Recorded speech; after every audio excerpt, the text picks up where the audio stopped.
مسلمان باید که عقلش رو استفاده کند، ببیند که نمونه ها، کامیاب ها چگونه زندگی کردن، پیروی از اون نمونه و از اون چیز آداب و اخلاق دارها و کامیاب ها پیروی از اونها کند. در برابر این حال شبکه ها و یا که تله سریال های هست که فیلم های نشان میدهند که یک زن 4-5 شوهر دارد، با همه‌اش مصیبت دارد، یکیش همسنفش است، یکی دوستی نمیچیش است، یکی از عاشقی از خردسالیش است، یکی عاشقی در جای کارش است، یکیش نمیدونم کیم چی.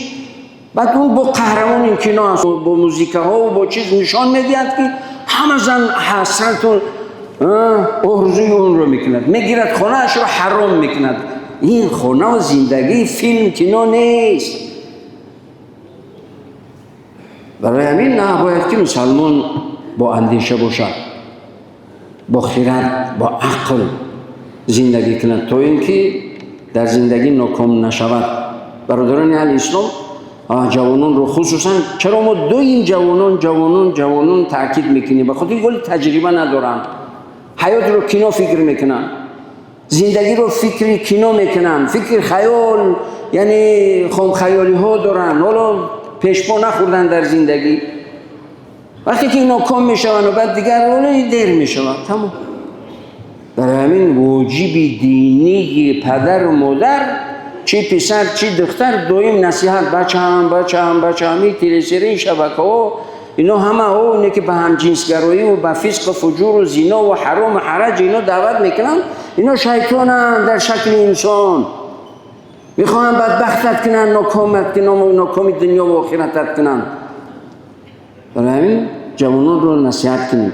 در برابر این همه فسق و فجور و حرام و حرج، هم جنسگرایی، باز طرفای چیز، گروه های افراطگرایی هست که ابرقدرت ها این گروه های افراطی تندران رو به ضد هر ملت و دولت و به ضد اسلام و مسلمین سوی استفاده میکنند. آگاه باشید، این یک تجارت است. گاه میبینید در یک جای قوه با وجود آمد که دیگر شیر سلام و ریش و بیرق و دیگر اسلامی حقیقی خود رو نشان میدن. بعد چیکار میکنن؟ اون دولت رو به خون و خاک میکشن، نیست نابود میکنن، تمامی دارندگیشون رو به کی غارت میکند میبرن. تجارت هست یا نیست؟ تجارت هست.